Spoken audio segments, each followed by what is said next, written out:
So, you've just landed in neutral Switzerland during the height of the Second World War. What would you expect? Probably internment for the rest of the conflict. Well, on the 28th of April 1944, when Wilhelm Johnen and his crew landed their Bf 110 packed full of highly secret equipment, they thought the war was over for them.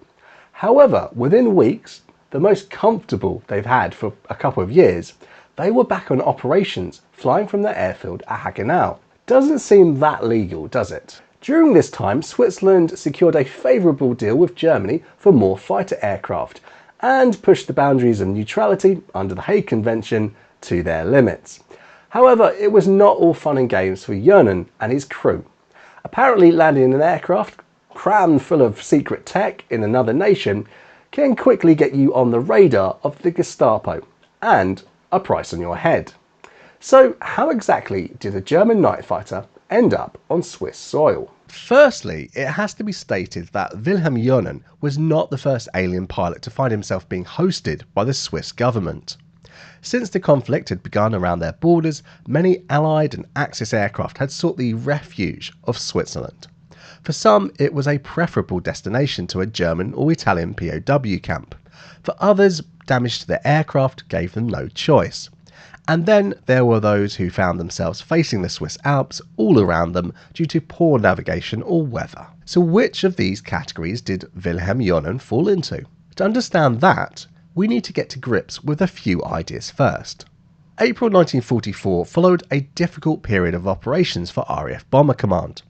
The struggle to win the Battle of Berlin had led to increasing losses among aircrew, particularly to night fighters, as well as an overall decline in the effectiveness of Bomber Command. The Luftwaffe had reacted to new British tactics, and reacted well. Window, seen as a wonder weapon for the British bomber stream, had actually backfired in certain ways. The Luftwaffe had to do things differently from now on.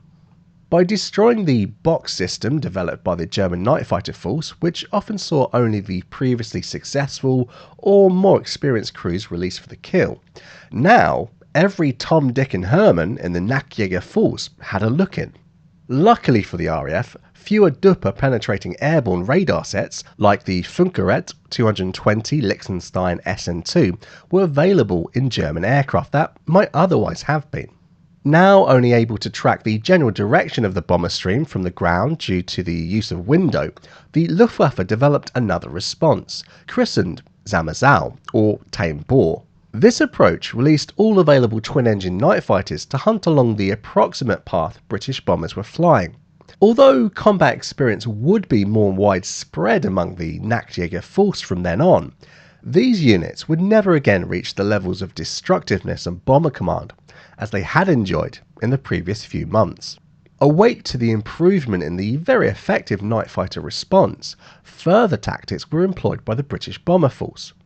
These involved increased diversionary raids by both recently relegated frontline bomber types dropping window across the North Sea and other spoof raids across the continent, as well as more and more indirect flight paths to actual targets.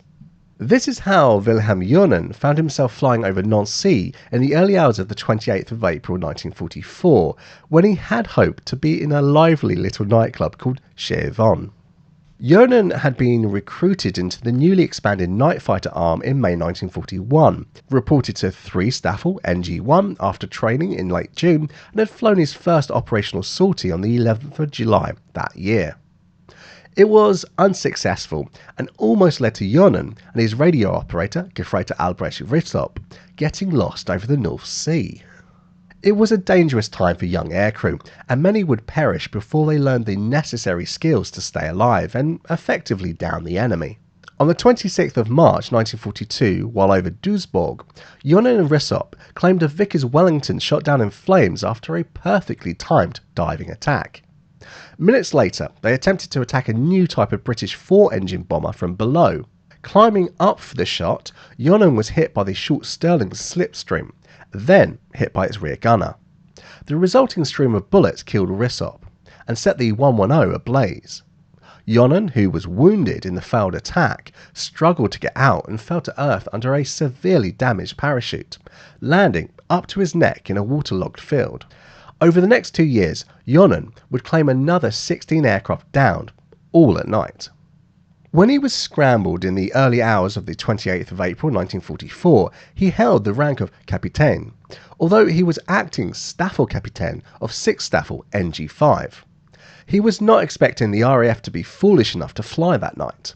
The sky was clear and the moon was bright, and so a relaxed feeling reigned at Hagenau Airfield. 6th Staffel had recently relocated to the Alsatian base after a heavy American bombing attack on their previous airfield at Leipheim. During the course of this attack, many of their aircraft had been destroyed on the ground. As a replacement, Johnen had collected a brand new Bf 110 G4 from one of his former bases at Praheim, northeast Germany. It was given the identification letters C9ES. In his post-war book, Johnen describes the systems aboard. Her new equipment included the Nexus apparatus, a greatly improved radar eye. If a British night fighter tried to creep up from behind in the pitch darkness, this apparatus lit up and gave due warning when he was 500 yards away. A quick change of course, and the pursuing Tommy had someone on his tail. In addition to this, an electric altimeter, also a fine invention. The radar was now first class. It invariably picked up the bomber at 6,000 yards and led the fighter on an Ariadne's threat to its prey. And finally, the armament. In front were 2 cannons and 4 machine guns, with a further 2 cannons pointing upwards, an innovation successfully introduced by my crews and now mass-produced by the Messerschmitt Works.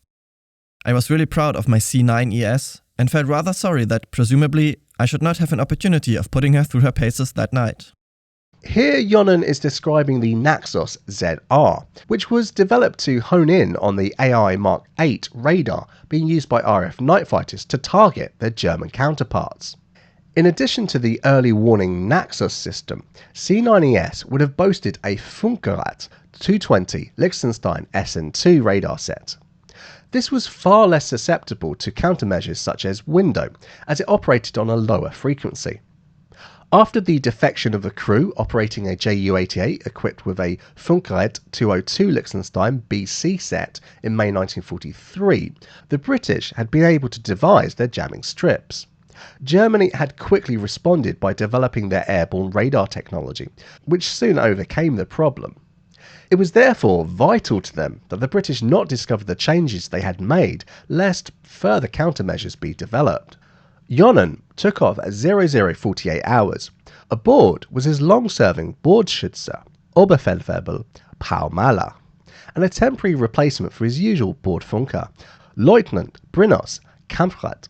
These 2 crew members are noteworthy, especially with what was about to happen to them. Mahler, who had been weapons technician at Praheim and actually worked with Gruppencommander Rudolf Schonet to transform his early experiments in a Dornier DO-217 with upward firing armament into a working configuration for the Bf 110. His design was later mass produced by the manufacturer in newly built aircraft. It has become known as Schräge Musik. Brynos Kamprat, who had survived the American raid on Leipheim in a waterlogged ditch next to Johnen, was 6th Staffel NG5's signal officer.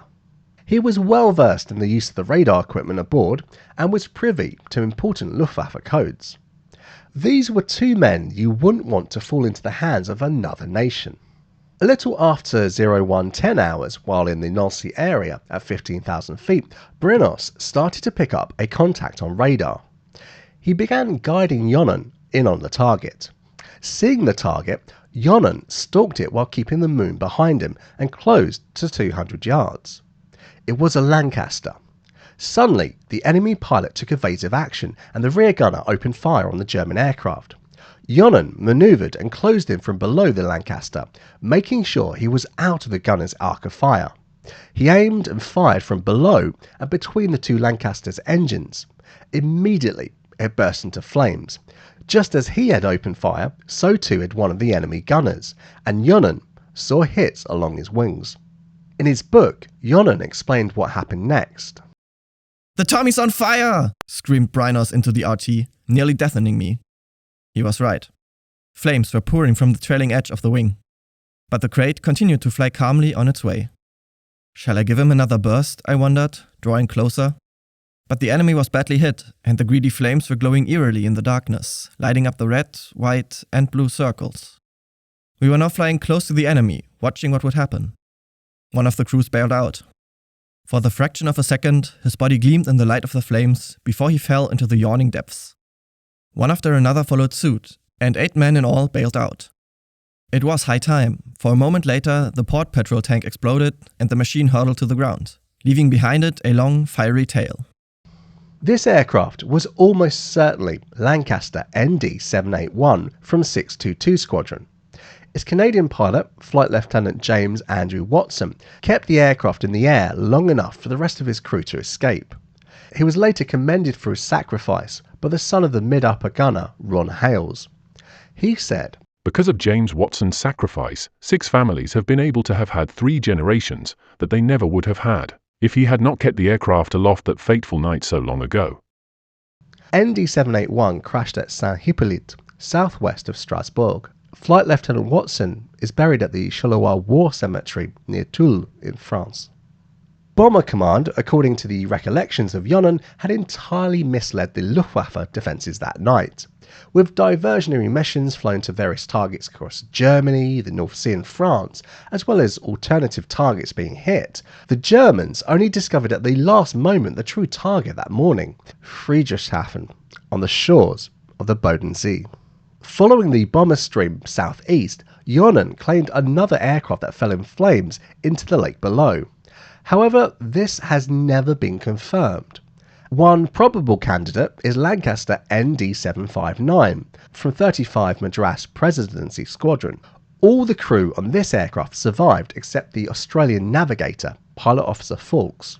Another aircraft down in the waters that night was a 115 Squadron Lancaster ND-803, which went down with all 7 men and is recorded as a flat kill. After claiming to have downed this aircraft, Johnen spotted another bomber now flying west over Lake Constance and gave chase. Brinos raised an objection, pointing out that it was forbidden to cross into Swiss airspace.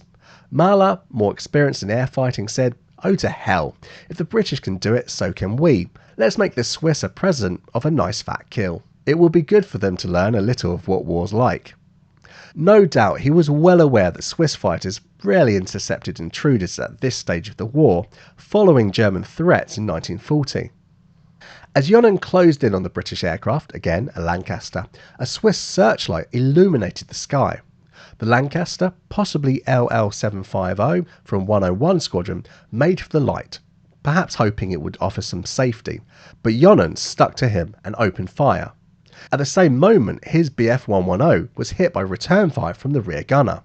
Flames erupted from the port engine and Johnen quickly shut it down. The aircraft was then immediately ringed by several more searchlights which blinded the crew.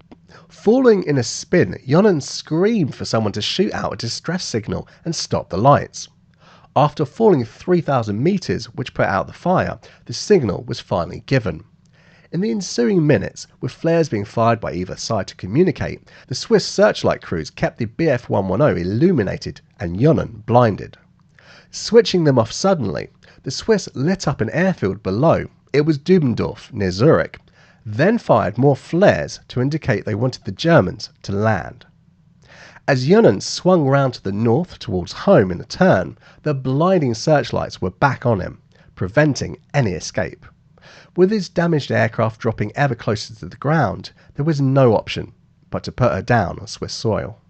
Making a smooth landing despite the dead port engine, Johnen and his crew were greeted with the sight of several American 4-engine aircraft lined up along the airfield.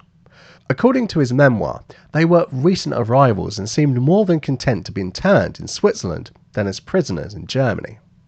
The 3 Germans were quickly detained by the Swiss, who initially met them with rifles and bayonets. Soon the mood softened as Brinos amusingly ordered a Swiss soldier to put that horrible knife away.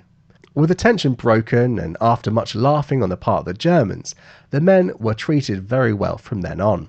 The first task was to get rid of the sensitive documents each of them had secreted about their person on landing. This was done in the lavatory after the Germans had enjoyed a good meal that didn't agree with their ration-starved stomachs. Though their Swiss guard kept a keen eye on them through the open stalls, the papers were quickly disposed of as this man grew impatient with the long delay and became distracted. According to Johnen, this was because a group of American survivors were celebrating the end of their war.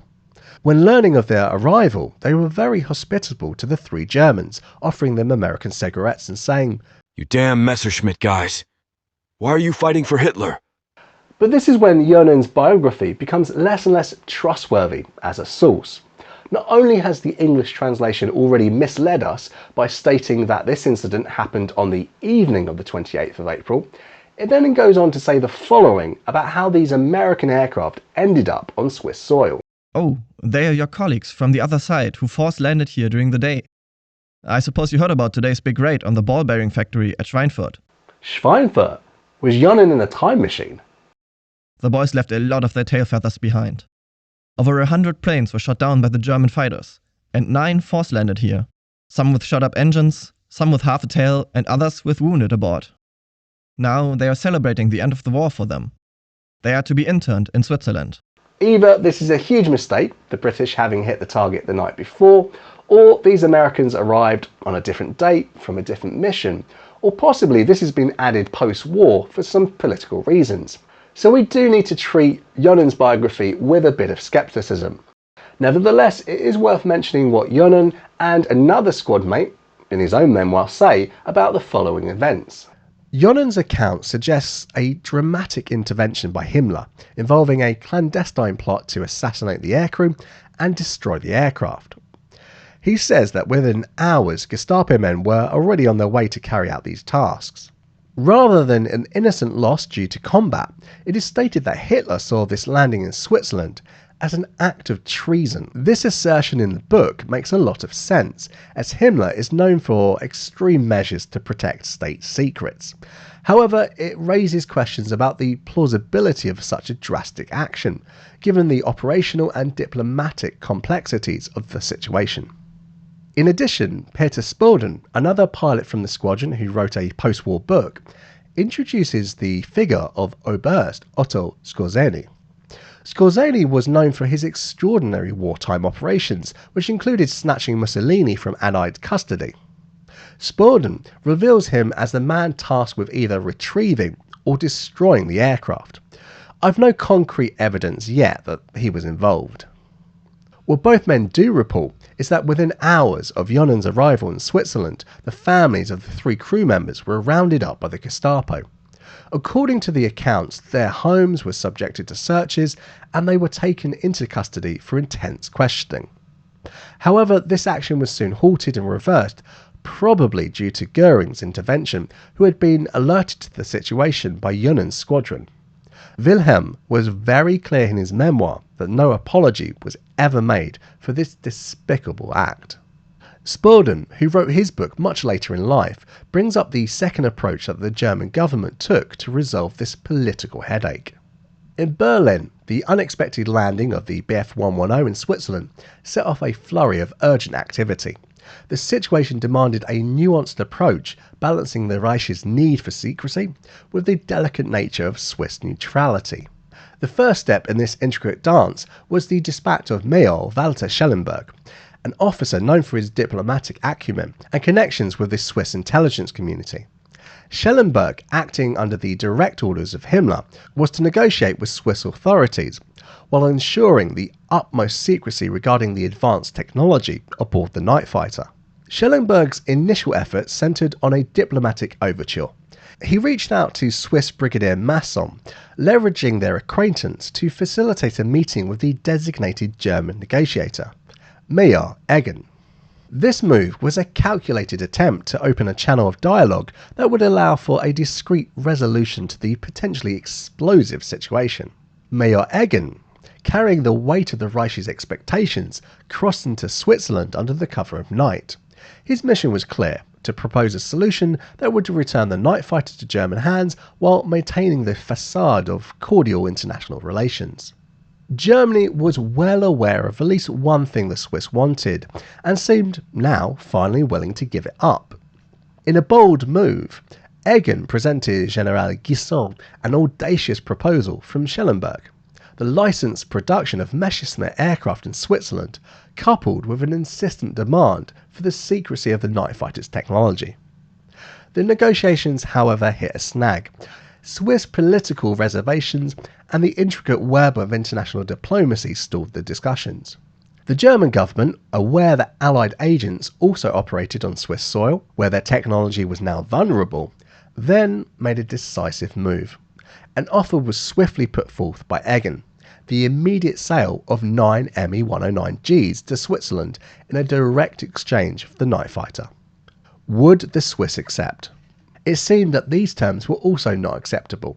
Despite being eager to add these 9 modern aircraft to the other examples that had already wandered into their airspace, the Swiss government could not or would not allow the Bf 110 to be removed from Switzerland. Moving men was apparently easier.